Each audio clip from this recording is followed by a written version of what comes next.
Hi, I'm Julia, and welcome back to NB Library. Usually I do book reviews and reading vlogs, but today I'm doing something a little bit different, something that I don't normally do, which is a book recommendations video. I like talking about books as I'm reading them or right after I read them, but I was really compelled to make this video recently, and I hope that you find some interesting books to add to your TBR from it. I have been thinking a lot about this video lately because I've come across this prevailing sentiment online that there aren't enough Sapphic books or there aren't any good books where the gay characters don't die at the end. Well, I'll be the first to agree that we need more Sapphic books, especially more Sapphic books by and about women of color, disabled women, and women of different body types. I feel like saying there aren't enough and complaining about it does a little bit of a disservice to the ones that actually exist. So while we can talk about how we want to see more representation, we can also uplift the representation that currently exists. There are a lot more out there than I see get talked about, and it makes me sad when I hear people say they can't find a good one because I've read so many good ones. For example, do you want to read about a hot butch half-giant? A hot butch orc? A Native American polyamorous dragon rider, a woman, her wife, and her baby experiencing first contact, or a Syrian-Scottish archaeological diver haunted not only by her past, but also by the ghost of a 19th century explorer. If you're interested in any of these, you've come to the right place. These are all going to be books I have not seen recommended on YouTube before, or at least not talked about often. Some of these books that I'm going to talk about might be more popular on sites like Reddit or with people who tend to read and vote in the Hugos. I'm not going to go, have you heard of Atmosphere? Let me tell you about Gideon the Ninth. These are more obscure. Some are award winners that you might not have heard of, and some are basically out of print. Dancing Jack, my beloved. And if you have seen these recommended on YouTube, please tell me down below who's recommended them so that I can go follow that person because they seem rad. I've broken these up into categories by genre and age range. So I'm going to start with my personal favorite, adult fantasy. And I'm going to start with my personal favorite queer adult fantasy series, one of my favorite fantasy series, or series period, which is the Elemental Logic series by Laurie J. Marks. Yes, the spine for Fire Logic is a different color than the others. I imagine they were going to do, red for Fire Logic, brown for Earth Logic, and then just didn't. But it's by Small Beer Press, which is a small press, so I can forgive them that. At least I have all of them physically. This series, hugely influential on me, my own writing. I recommend it with some caveats. Like, I think that some of the talk about, like, colonialism and nonviolence could have been dived into more and is by a white author, and I think it would have been handled differently by a BIPOC author. But overall, I adore this series. I especially adore the first two, and I need to reread the whole thing, but Fire Logic is like one of my favorite books of all time. It is so gripping. So we're in the country of Shaftal, and we're following mainly Zanja Natarwin, who's on the front cover here, and this is a world where the country is kind of being conquered by this invading army of people called Sainites, and there's like this guerrilla force fighting back, of which Zanja becomes a member. Some things about this world that I love are its queer norm, it is completely without sexism, and once you read it and see how utterly without sexism it is, you realize how refreshing and rare that is. Like, generals are women, blacksmiths are women, shopkeepers are women, just women and queer people are everywhere and doing things. Another thing that I love about this book is that it's a polynorm world, and so it's common, especially in farming communities, for multiple partners to get together and raise a bunch of kids.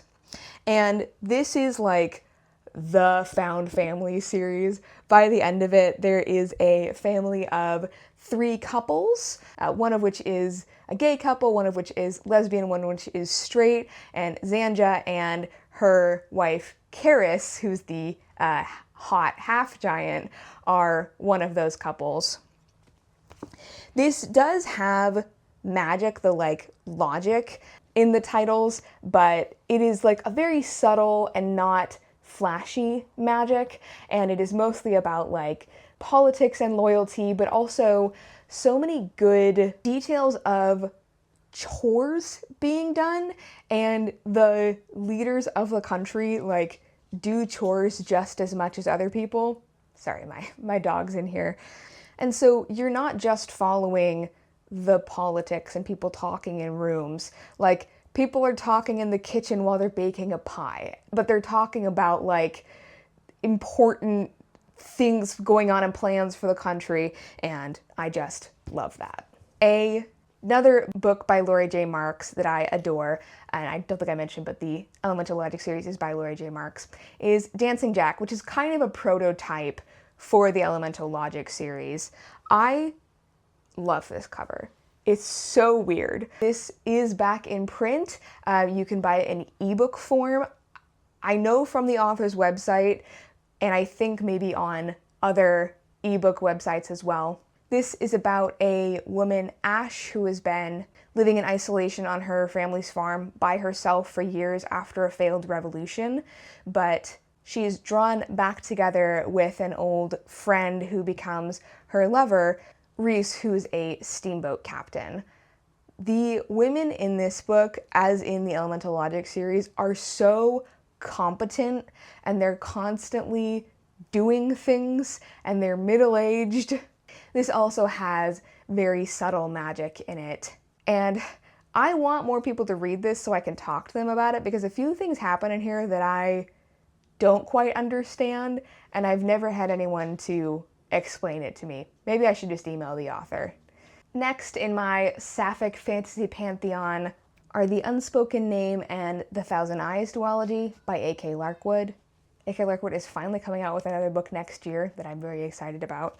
This is about Xorwe, who is an orc destined to be sacrificed to a god on her 12th birthday, but she escapes her sort of orc death cult of nuns that she was raised in, and sort of becomes the apprentice and bodyguard to my favorite guy that I love to hate, the wizard Belthandros Sathenai. The beginning of The Unspoken Name takes place over the course of several years. You kind of have this introduction of Xorwe and Sathenai meeting, and then montage over several years until Xorwe is grown up. You also meet her catty gay frenemy, Talasaris, and her death cleric girlfriend, Shuthmeili. The Thousand Eyes picks up about a year after the events of the first book, and then it goes in places so wild that you could never predict, and has genuinely one of the biggest plot twists in fantasy I've ever read. Next are books that I don't own physically, but that are very near and dear to my heart, and those are the second two books in the Kingston cycle by C.L. Polk. C.L. Polk is probably best known for their novella Even Though I Knew the End, but this romantasy trilogy, it's like historical fantasy romance. Starts with Witchmark, which is a gay romance, and when I read it, I thought, yeah, that was a lot like K.J. Charles. And then I heard more about the second book and thought, yeah, okay, I'll finally give it a go. And the second book is Sapphic, and I liked it so much that I moved on to the third book, and the third book has a woman with a non-binary spouse, so not exactly Sapphic, but I did want to shout it out here. Soulstar, the third book, because it is far and away, like, it is what the trilogy is building up to, and it is about, like, community care and revolution in a way that the first two books can only hint at because of who the main characters are, but I'm getting ahead of myself. So, Witchmark and Stormsong introduce us to this Edwardian England-esque world. It is after a war similar to our World War I, and in the country of Kingston, magic is real and used, but it's sort of a, like, gas lamp fantasy. There are a lot more bikes than cars. In fact, I can't remember if they even have cars, because the main character of Stormsong is constantly being handed in and out of sleds, so I think that maybe cars haven't been invented. Stormsong is about a woman who I should have prepared for this because I don't remember a lot of the details. I just know that I loved it, but she's high up in the political system and is trying to like make change, and her father is trying to stop her, and meanwhile she is falling in love with a female reporter, and then there's this big snowstorm happening. Soulstar is about a secondary character in the rest of the series, Robin, who's a nurse, and she is Black. She is this world's equivalent of West Indian, and she is part of this big community of magic users that use a different type of magic than the people in Kingston do, where they combine their magic to like call or push away storms. And because of the events of the first two books, her spouse has finally been released from prison after several decades, and things politically really start to pop off. So if you like KJ Charles and like Victorian or Edwardian era romance with magic, I think you'll really like the Kingston cycle. The Tensorate series by Neon Yang. This is a queer norm world, although different countries have different approaches to gender. Really only the fourth book, The Ascent to Godhood, is Sapphic, but I do recommend the whole series. This is all of them bound into one volume. They're a series of novellas, and like I think every main character in this series is trans or queer, and it is kind of all swirling around this imperial family as the youngest members of it try to break away, and then what happens after that. The Breath of the Sun by Isaac Fellman.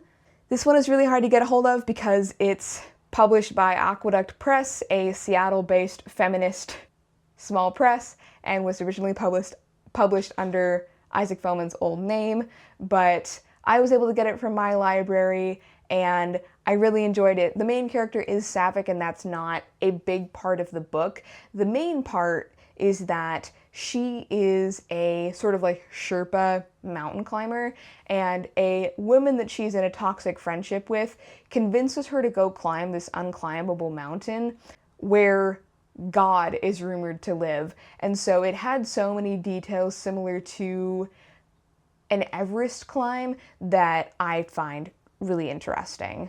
The Winnowing Flame trilogy by Jen Williams, another one of my favorite fantasy series of all time. So many fantasy these days are like, elves are so cliche, I want to do my own thing. And Jen Williams is like, actually no one's doing elves. I think I'm going to do elves. And she proceeded to execute elves perfectly. In here, they've become vampires, but like not really in a sexy way. They had to subsist off of blood to survive when their giant tree god got killed. This is a world that is constantly under attack from essentially these aliens, and this tree god of the elves used to create magical creatures for them to ride to fight the aliens. But in the most recent alien attack several centuries ago, the tree was killed, and so now there are no more magical creatures to help fight back the aliens. And so what are we gonna do when the aliens start to attack again? We're following a male elf main character, a female witch who has recently escaped bondage, and a badass older adventuring lesbian whose weapon of choice is a crossbow. You will not have a better reading experience than if you read this series and put on Howard Shore's Lord of the Rings score in the background, and that's a goddamn guarantee. The Daughters of Izdihar and the Weavers of Alamaxa by Hadir Elsbai. This duology is for fans of P. Djeli Clark's Haunting of Tramcar 015. We've got a country like Egypt. We've got a suffragette movement, and we've got elemental powers like Avatar: The Last Airbender. Got two main characters that this story is told from the point of view of, Georgina and Nihal. Georgina is straight, Nihal is a lesbian, and Nihal enters into an arranged marriage with Georgina's boyfriend. And not only are they connected by that, but they both join the same feminist organization, the Daughters of Izdihar. Silk and Steel, edited by Janine A. Southard. I talk about this all the time. You're probably tired of hearing it, but this is a Sapphic speculative anthology full of short stories with romances between a sword-wielding lesbian and a pen-wielding lesbian. You'll know if you know about my struggles with reading short story anthologies, this is my favorite anthology of all time. Almost all of these stories hit. One of my favorite short stories ever is in this anthology. It is just like you open a box of chocolates and you're like, ooh, what am I gonna get? They're all so delicious. That's this anthology. Just like perfect little world bonbons. And you've got some big name writers in here. Some that I've already mentioned. You've got Nevo, Neon Yang, Alia de Bodard. I don't usually like her stuff, but that's fine. Lots of other people do. Yoon Ha Lee, Django Wexler, Ellen Kushner, Freya Marsk. The gang's all here. To Shape a Dragon's Breath and its sequel to Ride a Rising Storm by Monaco Blackgoose. I wish that there were like 20 more series that were like this. I love this series. To Ride a Rising Storm came out at the beginning of the year.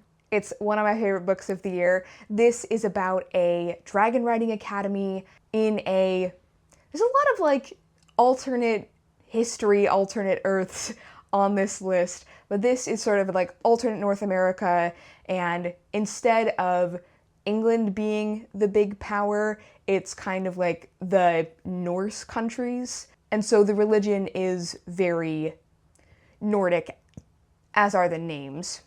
Anaquis is living with her people on a small island when she finds a dragon egg, and when it hatches, she is chosen by that dragon and basically has to go to this colonizer-run dragon riding school. I will say, and this is not like, I don't think this is a bad thing, but I've read reviews where other people didn't like it. She doesn't ride the dragon in the first book. She rides her dragon in the second book, but the dragon isn't big enough to fly yet.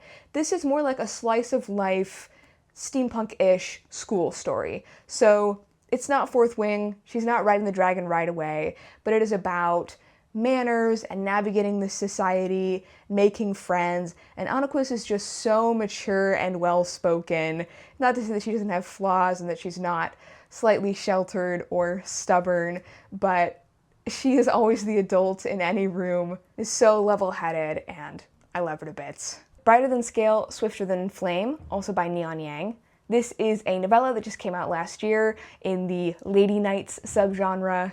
It is about a female knight who never takes off her armor, who becomes sort of the emissary to this neighboring kingdom and falls in love with the princess while also learning more about herself and the culture that she kind of left as a child to go become a knight. The Fallen Gods trilogy by Hannah Kaner. I love fantasy trilogies. Like, duologies are great, but like, give me a good trilogy I can really sink my teeth into. People didn't like Godkiller very much. They didn't continue the series. I think the series is great. I really liked it. I read them all last year. We're following four main characters. Kissin is our Sapphic character. She's bisexual. We're in this world that is kind of living in the aftermath of this war against the gods, where the people rose up against the gods and killed them, and now small gods that cause trouble around the land are hunted down and killed by god killers. People have lots of different opinions about like which gods should be killed. Kissin is like, if you're just worshiping like a nature god in the woods, I'm not gonna bother you unless that nature god like starts eating people, then I'll come in and take care of it. She's not like against religion, but she does have a lot of trauma around her family getting killed by a god. I find them to be very exciting, great characters. Kissin is disabled. In the attack that killed her family, she lost a leg, and so she uses a prosthetic or a wheelchair the whole time. And I think it has great world building and is a lot of fun. Lady Hotspur by Tessa Gratton. This is an all-female retelling of Henry IV, and it is also a sequel to The Queens of Innis Lear, which I haven't read but is on my TBR, which is a sort of retelling of King Lear. This one has 3 female main characters, 2 of whom are queer, and follows them over the course of like several years. There's lots of political machinations, as you'd expect from one of Shakespeare's historical plays. Traveling alliances. It's quite long. I read it when I was desperate for a lesbian Lord of the Rings-esque story, and I think it scratched that itch. It's not a one-to-one, obviously, but it is a meaty Sapphic fantasy. Final book in this category is Spear by Nicola Griffith, a lesbian King Arthur retelling. This is actually a retelling of Sir Percival's story. Guinevere, Lancelot, and Arthur are in here. They're a throuple, as they should be. And my personal favorite Arthurian character, Nimue, aka Vivian, is the love interest. And basically, it's got a lady knight. What more do you want? Young adult fantasy, much shorter category. Girls, Serpent, Thorn, and Girls Made of Snow and Glass by Melissa Bashardust are both fairy tale retellings. Girls Made of Snow and Glass is a Snow White retelling, and Girls, Serpent, Thorn is a retelling of a Persian fairy tale. Girls Made of Snow and Glass is cool. It's dual timeline, where in one timeline we're following kind of our Snow White analog, who's a lesbian, and then the other timeline is following her stepmother, which I think is a really cool way to tell the story. And Girl Serpent Thorn is about a princess who kills people she touches, and how kind of people use her for their own ends, and how she kind of reclaims her own power and is able to like be loved by people and her family. And then a book that is getting trad published, but that I read the self-published version of years ago, is The Raven and the Reindeer by T. Kingfisher, which is actually also a fairy tale retelling now that I think about it. It's a retelling of The Snow Queen, which is actually the story that was heavily adapted into Frozen. This is T. Kingfisher's only lesbian book, but I hope it won't be her last. Adult sci-fi. A Half-Built Garden by Ruthana Emrys. I love describing the premise of this to people, and although this book is not without its flaws, I think the main character makes some wild leaps of logic that then turn out to be true, which is a big pet peeve of mine. Basically, it's a near-future story where we've gotten a better handle on things. America is not so much a country as a collection of watersheds, kind of run anarchically by a collective that are trying to fix climate change. And when aliens land and offer to take humanity to the stars and save them from Earth, they go, well, hang on, we're doing a good job of fixing it here. And the aliens are like, no, we've seen this before, we gotta save you. And so this like constant moral question and debate is being debated in this book. If you watched or read Project Hail Mary and thought, Grace and Rocky should fuck, this book is for you. I will not elaborate. Ammonite by Nicola Griffith, one of my favorite, I think one of my favorite sci-fi books of all time. So the premise of this is that it's kind of like a classic story premise, especially in 20th century sci-fi, where humans colonized a planet and then it was sort of forgotten about and abandoned. The people who lived there forgot about or lost technology and kind of devolved into an agrarian medieval-esque society. And now, hundreds of years later, it's been rediscovered by humans with spaceships who need to go down and bring these people back into like modern technology. The twist here is that this planet kills men. Men can't survive on it. And so the female population sort of evolved to reproduce asexually. Since this is from the 90s, it unfortunately does not really deal with any genderqueer or trans characters. I would be so happy if the author would like do a sequel that explores some of that. All of the characters are women. The main character, who's a anthropologist, this is for the Ursula Le Guin fans. Her antagonists, her love interest, all women.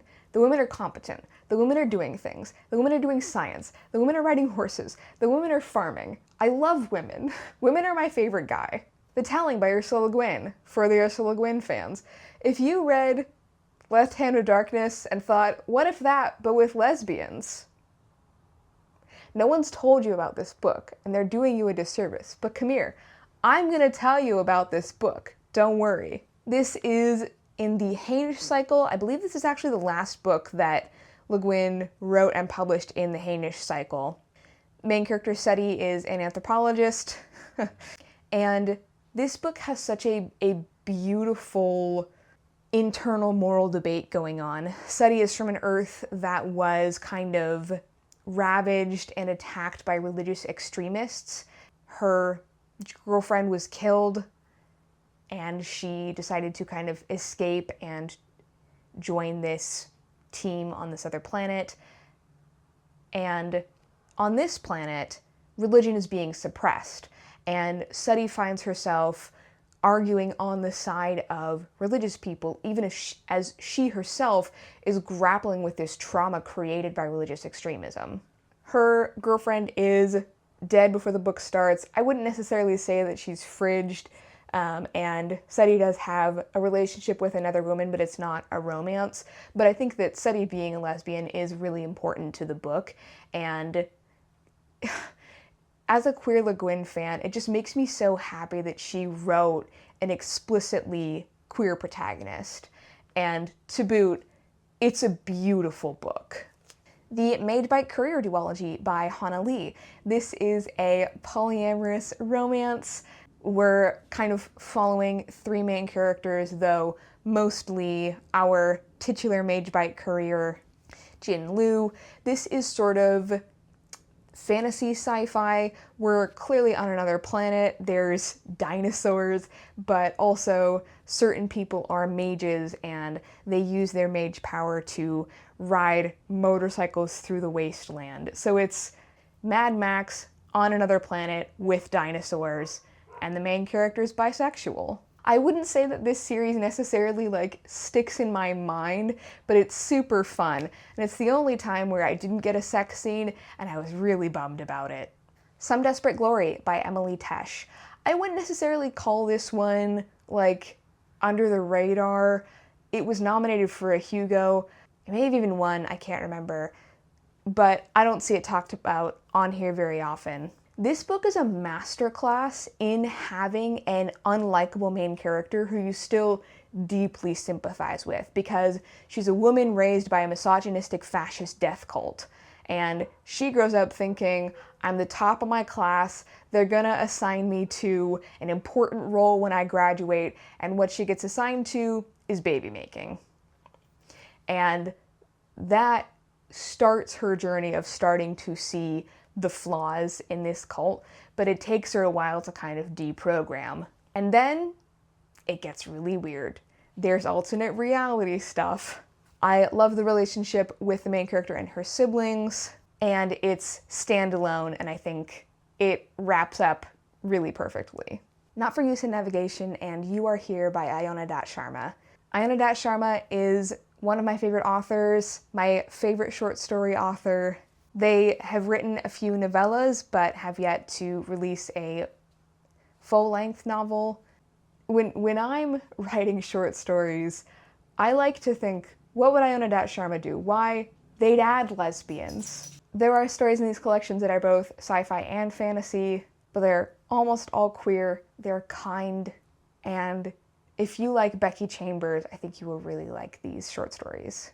The Space Between Worlds by Micaiah Johnson. This is one of the ones that is on the more popular end of the underappreciated ones. It's sort of a post-apocalyptic dystopian story about a woman who works for an organization that sends people to alternate realities to gather resources and information, but you can't go to a reality where your alternate self is already alive, and she is really good at her job because her life has been very shitty and dangerous up to this point, and so there's a lot of worlds where she didn't make it, and so she's able to go to a lot of different worlds. She has a really sweet romance with Dell, her handler, and there's also some cool corporate espionage. The Vanished Birds by Simon Jimenez.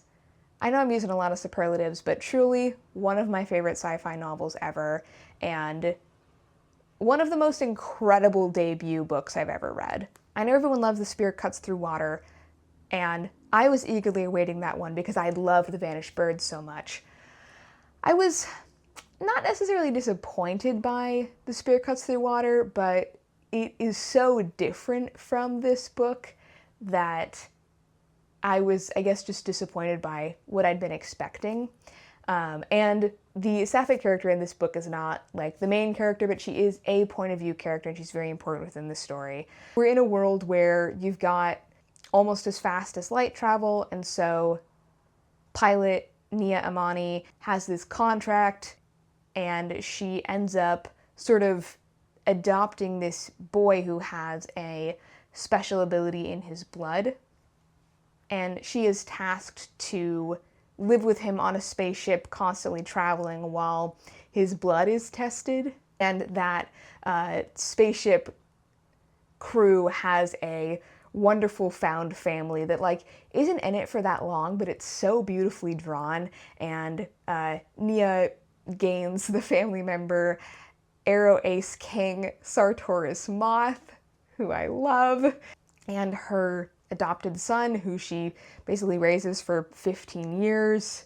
But it is also about the perils of technology, the hidden costs of technology, and redemption. And it's incredible. Editing Julia, I realized I didn't actually tell you about the Sapphic character in this book, who does have POV, but it's mainly about Nia and her adopted son.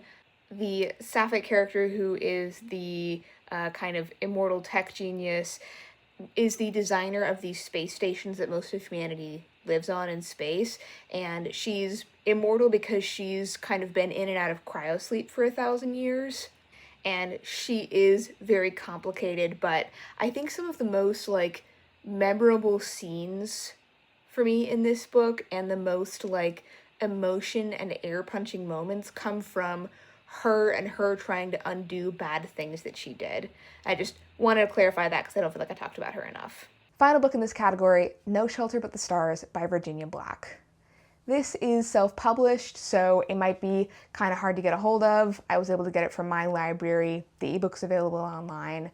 This is a sort of space survival, enemies to lovers story where two sort of princesses from opposite sides of a conflict crash land on a planet and have to work together to survive and, of course, fall in love in the meantime.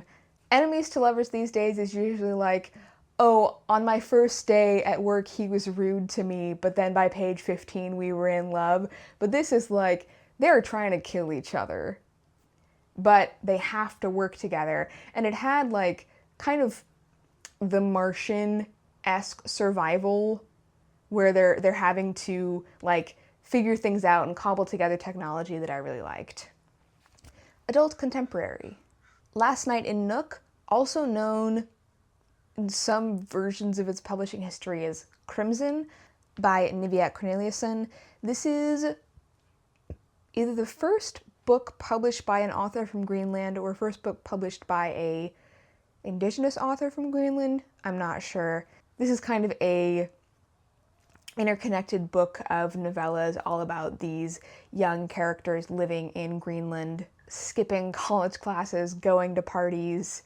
It's a little bit dreamlike and can be a little melodramatic, but I think it has a lot of merit, not only as, you know, this kind of historic book, but some really beautiful moments of queerness. The Wrong End of the Telescope by Rabi El-Madine. This is about a trans lesbian doctor. She is, I believe, Lebanese American, and she is volunteering in Greece, providing medical care to refugees, and is kind of rekindling her relationship with her brother. The author is sort of implied to be a character in this book as well, who's a friend of the main character. And the main character has a really strong relationship with her wife, who, while she is back home, is a kind of constant presence in the book. She loves her very much and is constantly calling her. And it's a little sad. Nothing sad happens to the main character, but just the situation is very sad. I think it is very beautiful and eye-opening. To the Moon and Back by Eliana Ramage. I read this for my Lady Astronauts video, so if you want to see my longer thoughts on this, check that out. This is about a woman who is determined to be the first Cherokee astronaut, and it follows her from her childhood all the way to her adulthood and astronaut training, and she's a very complicated character. She starts out as a sympathetic kid and then gets into the pits of like unlikable. At one point I was like, God, you've messed it up. What have you done, you idiot? But she pulls out of it, and the relationships with her mom and her sister are really important in this book. Finally, one of my favorite books of the year, Skye Falling by Mia Mackenzie. Skye is a untethered, free-spirited, queer Black woman, and while she's in Philadelphia between work trips, a 12-year-old girl finds her and says, "Hey, you were my mom's egg donor, and I'm your biological daughter." And Skye ends up staying in Philadelphia for the summer to get to know this girl Vicky better, and starts having feelings for the girl's aunt, and also is exploring her really complicated relationship with her mom and her brother. It's so funny. The character development is so good. I adored it. YA contemporary. I'm reading less and less YA these days. I think it makes sense as I get older, but I keep reading Sapphic YA contemporary because every so often I read a book that is like my favorite book of the year. So this is a stacked category. If You Still Recognize Me by Cynthia So, one of my favorite books from last year. This was, I think, originally published in England, and then you can definitely find copies of it here.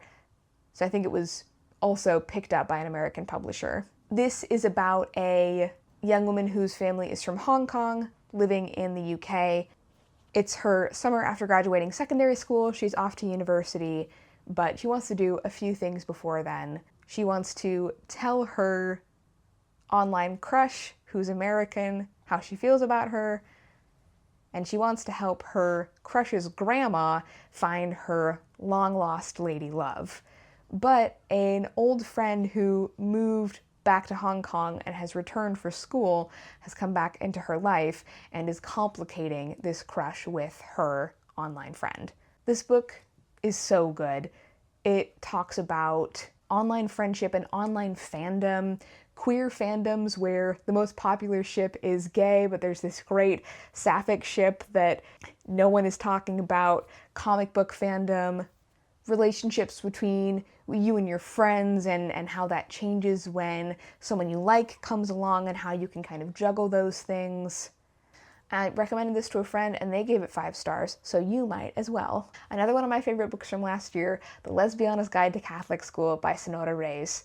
Not only is this book hysterically funny, it is also extremely moving. The main character is kind of always expected to be her brother's keeper. When her brother is removed from high school for fighting kind of for his own safety and goes to Catholic school, the main character, Dani, is sort of forced by her mom to also go to Catholic school to keep an eye on her brother, even though she doesn't want to go to Catholic school and they can't really afford it.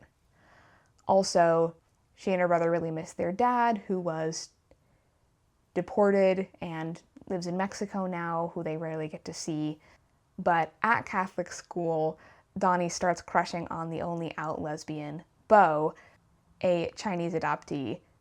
A book I just read and gave 5 stars, You Don't Have a Shot by Raquel Marie. For those of you who didn't see my July wrap-up, this is a soccer romance between 2 captains of rival girls' soccer teams who have to co-captain a team at summer camp.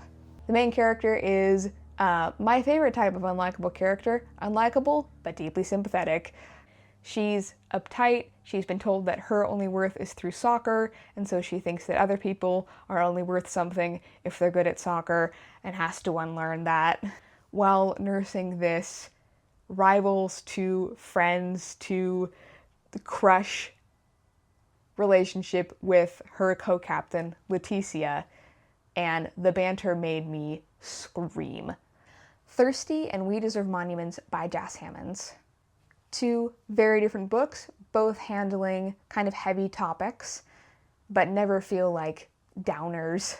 Thirsty is about a girl in an established relationship with her girlfriend who is dealing with alcoholism, especially as she's going through a sorority pledge process and is encouraged to drink more and more. We Deserve Monuments is about a girl who is forced to go with her mom to her mom's childhood town to move back in with her dying grandmother, and all of the family and town secrets that get uncovered. Every Variable of Us by Charles A. Bush. Main character Alexis is a basketball star, but when she is injured in a shooting and will never play again, she has to pivot to the basically mathletes to try and get a scholarship, and it turns out she's a lot smarter than she realized. And she is kind of helped and tutored by her new friend, Indian American nerd Amani. Alexis really goes through it in this book, but her relationship with Amani is so sweet and such a bright spot, and her kind of getting more into STEM and pop culture as Amani is encouraging her and introducing her is so sweet. Final book on this list, The Last True Poets of the Sea by Julia Drake.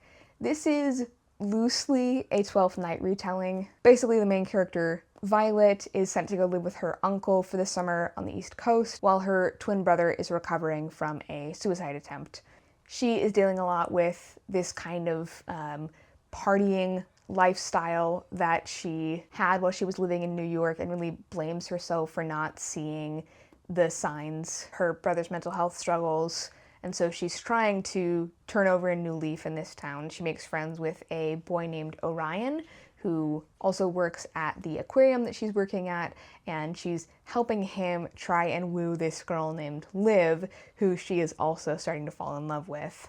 She's sort of searching for and researching the shipwreck that her ancestor was in, but that's not really the focus of the book. The focus is more on mundane and Violet growing and healing and her relationships with these other teens. Final category, historical fiction. I could have put this in fantasy, but it's more historical than fantasy, and that is Siren Queen by Nevo. There are a lot of amazing books by Nevo, one of my favorite authors, but I think this is my favorite. I mean, it's a topic that I love. It's the golden age of Hollywood, but with a sort of movie magic made real, where every small folk magic system from across the world is real and exists, and the main character, being Chinese American, has her own type of magic that she grew up with, but is really drawn to the allure of the movies, where stars become real stars in the sky. You can become famous by making a deal with the Fae. This is, I think, pretty clearly based on the life story of Anna May Wong, but I've also read a biography of her, and it diverges quite a bit. Namely, Anna May Wong wasn't queer as far as we know, but the main character here is a lesbian. But if you read it for anything, read it for the atmosphere, which is perfect. Cantoras by Cara de Robertis. This is a story of 5 queer women in Uruguay, starting in the 70s, but then it follows them through many decades of their lives. They all come together to buy a little house, basically a shack, in a tiny town on the coast away from the city. But it becomes a refuge and a place where they can be out and in love. It is definitely lit fic. The women are in love, they break up, they become friends, they get back together. Bad things happen, good things happen, and it scratches that kind of generational novel itch. The Feminine Pursuits historical romance series by Olivia Waite, starting with A Lady's Guide to Celestial Mechanics. This was the first lesbian historical romance published by Avon, and when I saw that it was announced, I literally fell off my chair. Olivia Waite is writing sci-fi these days. She is the romance reviewer for the New York Times. And she said on her website that historical romance isn't really selling right now, which is a shame because I love this series. I especially love the first book because it's about a female scientist. I would say these are a bit more like serious than rom-com-y. And as you can see, they've got the classic like real people covers. The sex is more like half-opened door than extremely explicit, but they're very well researched. They've got lots of great historical details, and a lot of them are highlighting the unconventional roles and jobs that women in the Regency era really did have. Jam on the Vine by LaShonda Catrice Barrett. This is about a young black woman whose father was Muslim and mother was black. They're both former slaves, and the main character, Ivo, becomes obsessed with journalism and eventually starts a black-owned newspaper. This follows her from childhood through to college and adulthood with several different relationships, and is also flashing back to talk more about her parents' and relatives' lives. And this is one of the books that got me interested in the history of Black American expats in Paris. And finally, another book that I read this year in my Mermaid vlog, The Salvage by Anbara Salam. This is set in 1962 Scotland over the autumn and winter, and it is extremely atmospheric. This is historical horror, but the horror is more like creeping dread and a few creepy moments than anything outright like gory or jump-scary. Main character Marta, who is Syrian Scottish, goes to this remote Scottish island to do archaeological dives at a shipwreck which was recently towed to this island from the Arctic and is supposed to be a big tourist draw. Things go wrong and she has to stay for longer than she expected. Also, the ferry only comes every 5 weeks, so she's pretty much stuck there, but she has some solace in a relationship with a woman who works at the hotel she's staying at, Elsie, and the townspeople are starting to act weird. There's a nuclear scare, and it is getting colder and colder and snowier. This is the book that I think the main character maybe did one of the worst things in this list, but I can really appreciate it as a character study, and I think that she is sympathetic, and it's kind of up to you to decide, like, does your sympathy for her outweigh the things that she did and to some extent does do over the course of the book?